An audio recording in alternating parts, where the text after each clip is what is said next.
Good evening. I'm Muriel Bowser. I'm the mayor of Washington, D.C. I'm joined by members of my cabinet, including the Department of Health, the Department of Forensic Sciences, and D.C.'s Homeland Security and Emergency Management Agency. I acknowledge the presence of Councilmember Vincent Gray, who chairs the Council's Committee on Health. I'm here to provide a briefing on COVID-19 and its presence in the District of Columbia.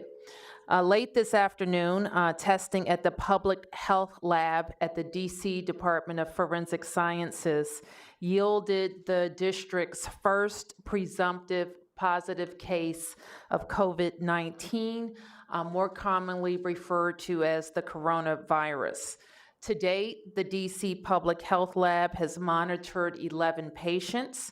9 of those came back negative, 1 is pending, and late this afternoon, testing yielded a presumptive positive result. Here's what we know and what we can share at this point about the presumptive positive case. A man who's in his 50s is a DC resident, started exhibiting symptoms in late February. He presented and was admitted to a DC hospital on March the 5th. At this point, he appears to have no history of international travel and no close contacts with a confirmed case. He remains hospitalized. With his test yielding a presumptive positive, DC Health has started its investigation in keeping with the CDC's guidelines. This investigation includes contact tracing and providing guidance on next steps for care. As has been reported, we are also aware of people who visited DC and then tested positive for the coronavirus outside of DC. We have been notified of an individual who stayed in DC before presenting himself to a Maryland hospital and then tested positive for the COVID-19. DC Health is conducting contact tracing of that patient and individuals of known contact. We are making our best effort to work with the health departments of states where patients test positive to understand if there was any exposure in DC.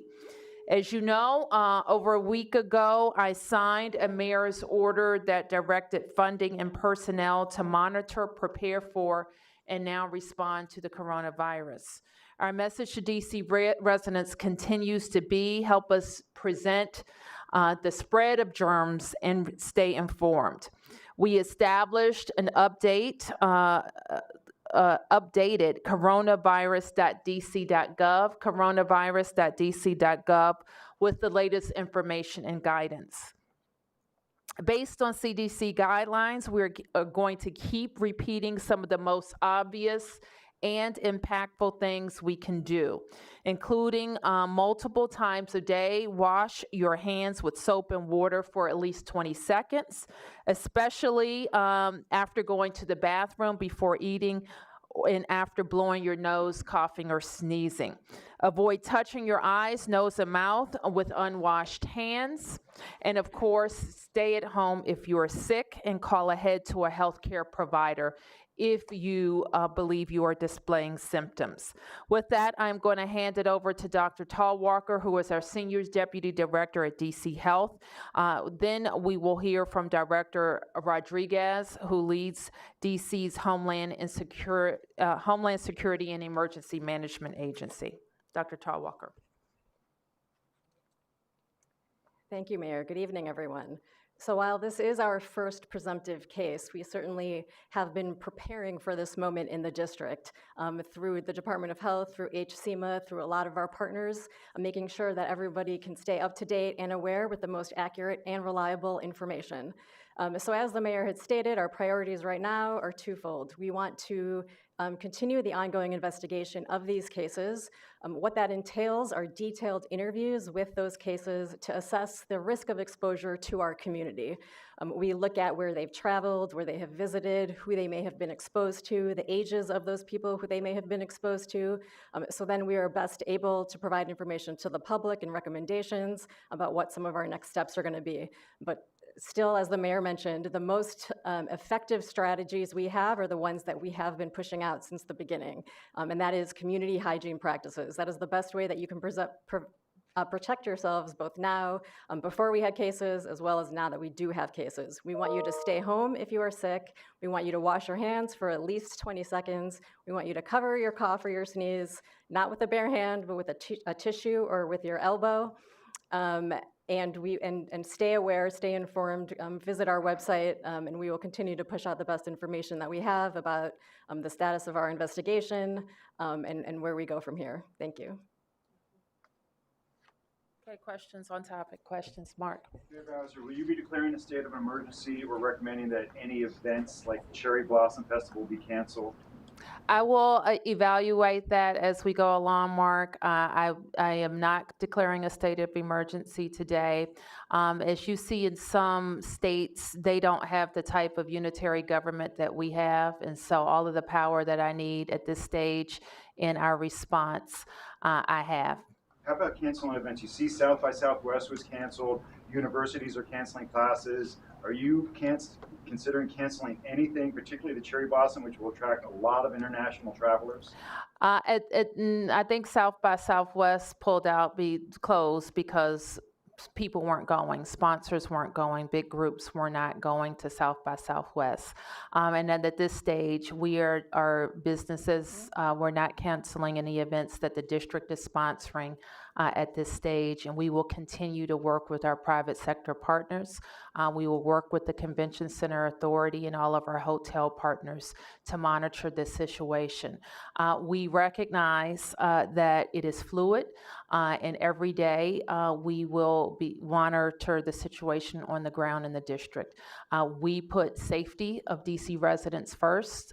We're following the science that dictates how we test and how we will proceed. Yes. What more can you tell us about this particular case? Do you believe that this is one of these cases of community spread where this person didn't necessarily travel or come into contact with someone per se? Also, how's this person doing? Is he expected to make a full recovery? And are there areas that he visited that people should know about for their own safety? So, Darcy, what we need to do, the Department of Health has now, it's in the preliminary stages of its interviewing and tracing. Additionally, they will work with the departments of health, other departments of health that may be implicated in the case of the DC resident is here, and also in the case of the person who visited here and presented at a Maryland hospital. So we're pretty preliminary in that, and you can expect us to share more information about their movements. Can you say how he's doing? I don't think that I can. I think that he's being treated in a local hospital, and that's really all I can say. Mayor Bowser, the 50-year-old man and also the person who visited DC, did they go to APAC, CPAC, or did they have contact with elderly, children, and any other large groups? I can't say any more about tracing their movements in total. I do not believe that they attended APAC or CPAC. Neither of them. I do not believe that either of them attended APAC or CPAC. Yes. Hi, Mayor Bowser. Ekajachi, Fox 5. Can you talk about the availability of those test kits? Absolutely. In the health department in DC? Sure. Let me first turn to Dr. Jennifer Smith, who leads the district's Department of Forensic Sciences, which includes our public health lab. We reported as of Monday, this past Monday, that we would be able to do our own tests and have been doing them since Monday. Thank you, Mayor. Yes, we do have, at this point in time, adequate kits to do the testing. Of course, we'll be keeping an eye on that as we get more tests in. Can you tell us how many people you can test right now? How many people we can test? Yeah, how many people do you have the capability of testing with the tests you have on hand? Yes, so right now our capacity to test each day is about 50 patients. And of course, it's going to flux because one patient may have 2 samples and one patient may have 4 samples each. So we do, our first kit that we got had over 700 tests available to it. The second kit also had about 800. So we have quite a number of capability there to start doing that testing. We're also keeping an eye on this. We're looking at supplies. We are in contact with CDC who can supply this to us. And then we want to recognize that private laboratories are going to be coming online. This will then enhance the capacity, though it won't be exactly the same test the CDC has authorized. That will begin to give more testing capability out there for individuals who might be seeking that test. So your understanding that any DC hospital can take a specimen? So at this point in time, taking of the specimen would be one aspect of it, but then submission of that, they're going to need to have a laboratory to submit it to. Anyone can submit, any hospital can submit. At this point in time, I'm not sure that that is quite there. And again, this is all evolving. So again, DC Health is in the best position to talk to that issue. Great. So obviously you guys have laid out guidelines for who gets tested. It's not anybody who has the sniffles can come in and say, listen, test me for COVID-19. There is one case that's floating around, a woman who traveled to South Korea. She went to GW this week, was at the emergency room presenting all the symptoms, and she said that the Department of Health advised her that she couldn't be tested even though her doctor advised it. So how do you know that there's not cases like this that could be coronavirus cases is that you guys just aren't aware of yet? Right? Sure, so I'm happy to have Dr. Tallwalker talk about the CDC guidelines and how we're executing them. And then I'm going to invite Director Rodriguez to come up for a short briefing on our Homeland response. So when we make the decision whether we want to test or not, the very first step for any patient who is experiencing signs or symptoms is to go to a healthcare provider to get evaluated. So that evaluation is a key to that process. Once a health provider has assessed the patient's symptoms, for a novel test like this, for a new disease like COVID-19, part of the information that we use is a combination of clinical decision-making as well as the best public health science. So that is why healthcare providers cannot directly order this lab by themselves. They make that decision in consultation with us, and the health department ultimately approves it, and that is because we are in such close contact with the Centers for Disease Control and Prevention. So we are adding the local epidemiology and the best science on the public health side to that experience of the provider. So we respect all of the healthcare providers in the district. All of them call us for ultimate approval of that test. So from our estimation of what we learned from the provider, what we know from the best science from the CDC, as well as what we know about that patient's course, we followed the case criteria that we used, which is consistent with CDC guidelines that allows for assessing risk based on their criteria as well as the best data that we have about what's going on in the district. Does So someone can you have to speak- have traveled in order to meet that criteria? So one of the conditions is it's either you have symptoms, signs or symptoms, fever and or cough or different symptoms like that, plus a history of travel to a level 2 or level 3 country. We also have a criteria for the symptoms and being a close contact of a confirmed case. And then finally, the third one, which was recently added in the last few days, given what was happening in the rest of the country, we have a definition for symptoms as well as being a resident of a long-term care or skilled nursing facility. And that is because of the extra risk to those patients. In addition to those guidelines, there are always going to be guidelines, so this is as much art as it is science. We do case-by-case consultations and case-by-case decisions as well as we get the information from the healthcare providers and the patients to then go ahead and make that recommendation on whether that patient should be tested. So just back to this one patient at GW that is basically trending on social media right now. Can you address that? Foreign travel to South Korea, exhibiting symptoms, doctors at GW recommend that get the COVID test, and your Department of Health says no. Right, so we bring a different perspective to that single clinical encounter. So when we look at travel history, we are looking at actual exposure to the communities where there is disease transmission spread. in level 2 and level 3. An airport is not considered by CDC to be that kind of exposure. So there was South Korea, but the fact that it was only through the airport, that is the criteria that we applied, which is what we apply when we hear about any history of travel.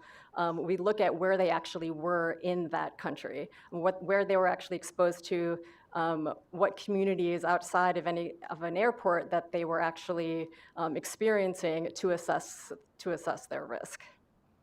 Is there a possibility where? And I'll just add, because I think you asked a question about symptoms as well. When we saw her, her symptoms were improving and she was afebrile, but it was a combination of these factors that led to our determination. She was also in Thailand, and there's community spread in Thailand. Can you address that? So Thailand is not on one of the countries that is on the CDC list, which is what we are following at this time. But that is constantly evolving and updating, and so we keep our guidance consistent with that. What will it take until the criteria changes, until The airports criteria just actually changed during the last week. And for it to so, include airports? I'm sorry? For it to actually include airports as well? Well, that's the CDC determines how the criteria are updated. My point in saying that is that this is a fluid response. The CDC has changed its guidelines at least once. They may change it again. And the Department of Health always has the discretion to implement what's best for the district. So the point I want to be very clear about is I will be very sure that our health department has checked and double checked to make sure that we're making the test available to everyone who meets the guidelines, but if there are special circumstances that present, that they will get a hard look from us and be implemented to test if the situation warrants it. Yes, in the back. Hey, Jess Arnold with WUSA 9. So if those guidelines change and then end up including some of these cases that previously didn't qualify to be tested, will health departments be reaching back out to these people then to say, hey, maybe you should? We absolutely will consider that as we continue to respond to the coronavirus. And I also wanted to ask Yes. real quick about OUC and any extra preparation that they're taking to make sure they can handle any influx of calls in 911 or 311 of people thinking that they might need to be tested for that. Sure, and I'll turn to the city administrator or to Chris Rodriguez to add to this. But when we had our first cabinet discussion about our response, we talked about the change in protocol for our 911 operators so that they're helping to screen and refer people to our Department of Health or to have an ambulance come pick them up if those situations warranted. So we started that process. The CMA may have more information about our call volume. Thank you. We haven't received a significant amount of call volume for COVID-19 through either 311 or 911, but all of our first responder agencies and support agencies have plans in place to staff up and accept volume if they need it, OUC included. And so part of their forward response is to adjust their staffing to any scenario that this requires. And so OUC would be prepared on the 911 side and 311 side to increase their staffing to respond to more calls if we should receive them. Mayor Bowser, Yes. At the last press conference, either you or your Department of Health, Dr. Nesbitt, rated the risk for DC residents as low. How would you rate the risk today? Well, Mark, what we're going to do, and I don't want to low high, what we're following is people who have been infected with COVID-19 and making sure that they're following appropriate protocols not to spread COVID-19. What I've told you is that we have one confirmed case, and we have another person who we think was in DC who presented in Maryland who's also a confirmed case. And what we see around the country is that we're seeing more evidence of people who don't have any travel history who are presenting with and testing positive for COVID-19, which suggests to us that we do have a virus that is spreading in the United States of America. And so we, like cities and states around the country, are making sure that we're talking to our residents about how to prevent the spread, staying home, isolating yourself if you have symptoms, and making sure that we all of us others are preventing the spread of germs. So that we're going to stay very focused on that. We also have all of our government agencies focused on the best preparation possible. And so with that, I'm going to ask Director Rodriguez to come up, who is responsible for helping the district be prepared for all manner of emergencies, including public health emergencies. Thank you, Mayor. Good evening, everyone. As the mayor said, for the last several weeks, if not months, we have been preparing for this COVID-19 incident, and that really began when we saw the virus manifest itself in China and then begin to spread to the United States. Consistent with the mayor's order, a little over a week ago, the district's emergency operations center was elevated to enhanced watch or enhanced monitoring, which means that the Homeland Security and Emergency Management Agency is beginning to organize and coordinate the district's preparedness, and now with this new phase into its response efforts. We will continue to provide products and briefings to the mayor for any key decisions that might need to be made. But what's critically important as well is that the Homeland Security and Emergency Management Agency marshaling the resources of district government to support DC Health and, of course, our Department of Forensic Sciences as we move out from this incident. I also want to say that a lot of the coordination efforts just don't reside here in the District of Columbia or even in the National Capital Region. The Homeland Security Emergency Management Agency has been reaching out to and making contact with other cities across the country that have been impacted by this virus in order to learn some of the lessons from preparedness and response that are applicable here in the district. So we should also be thanking some of our counterparts from across the country, particularly in Seattle and San Francisco and New York, that even though they are also dealing with the spread of COVID-19, they're taking the time out of their busy schedules to talk to us and our teams to help us also prepare for that. So we will continue to prepare. We will continue to, under the mayor's leadership, coordinate our preparedness and response efforts against this incident.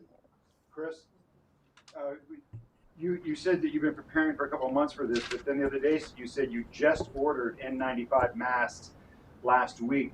Can you tell us, first of all, if every DC paramedic and first responder is equipped with N95 masks right now, and how many you ordered, and why you waited to order them? The DC Fire Union tells me they brought this to the administration's attention months or weeks ago that they needed to be ordered, and I'm wondering why the delay in that.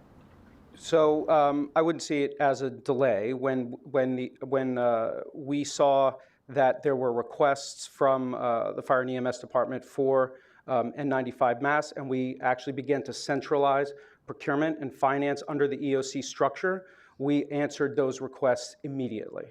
So can you tell us how many they have today right now? I don't want to speak for the Fire and EMS Department, but what I will say is we ordered 42,840 N95 masks that are set to be delivered within the next few days. Mayor Bowser, can you tell us any detail about the second case that you mentioned, the age, condition, where this person had been?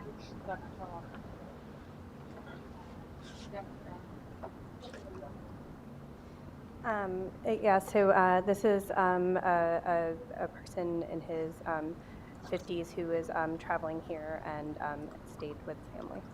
A person in his 50s, just like the first person? Mm-hmm. Male or female? Male. Where did he go when he traveled here? So we're still in the process of our investigation so that we can determine exactly where, so that we're conducting our contact tracing so that we know where he has been, and in consultation with CDC so that we can assess the risk. Is he in quarantine?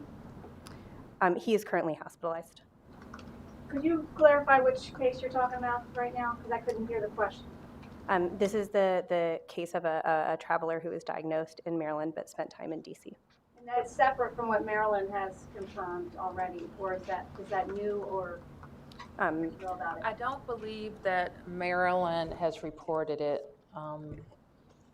Some kind of reporting things that this person, this person is not a resident of DC but traveled to DC. And then reported in Maryland. Yes. Yes. Mayor, can you clarify on the first person, the first man in his 50s, under what category was that person tested if they had no international travel and no contact with other? Let me ask DOH to respond.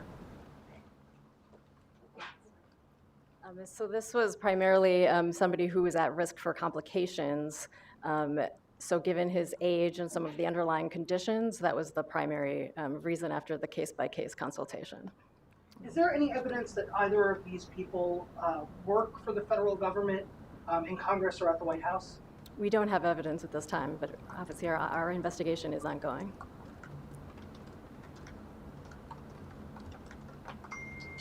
Yes. Bill?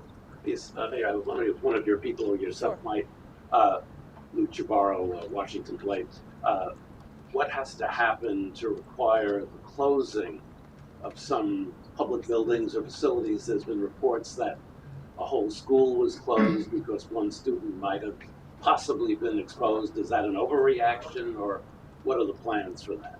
Well, let me just say this. Anytime we present or we're confronted with a need to close a public facility, it will be to protect the safety of all DC residents, and it will follow the best science that we have. The last thing that we want to do is close a facility and it doesn't keep people any safer. So that's how we will proceed with those very difficult decisions.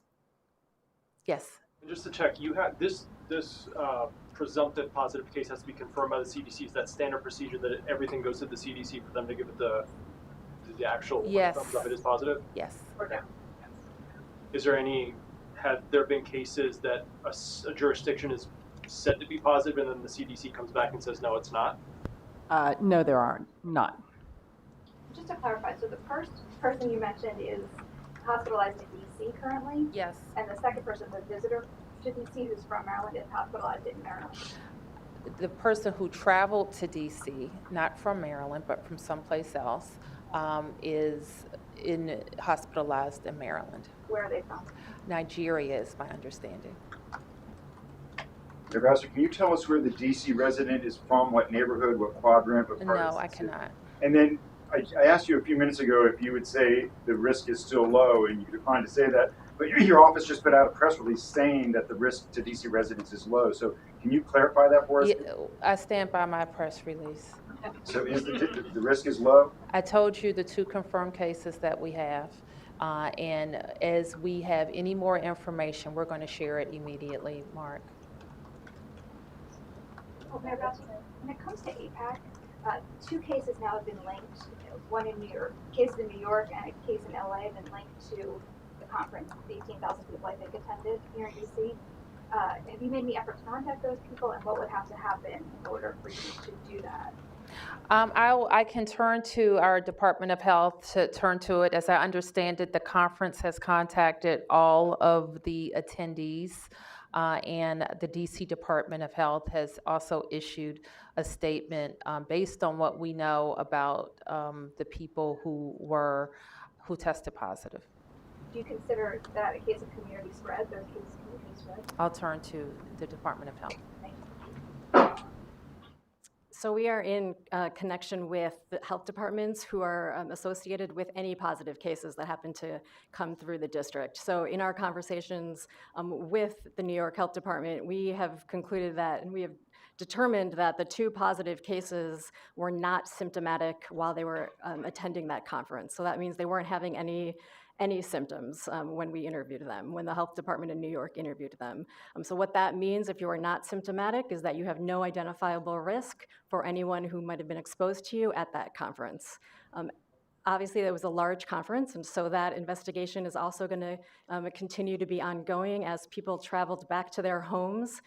If they were to develop any symptoms or be tested, we would be in close communication with the health departments of those jurisdictions to then follow up and interview those patients to find out what their status was when they were actually in the District of Columbia, so we can assess our risk here from those conferences. What about the person in LA? Were they in Los Angeles? Were they asymptomatic? So that is still an ongoing investigation, and we will be in communication with the California Department of Health.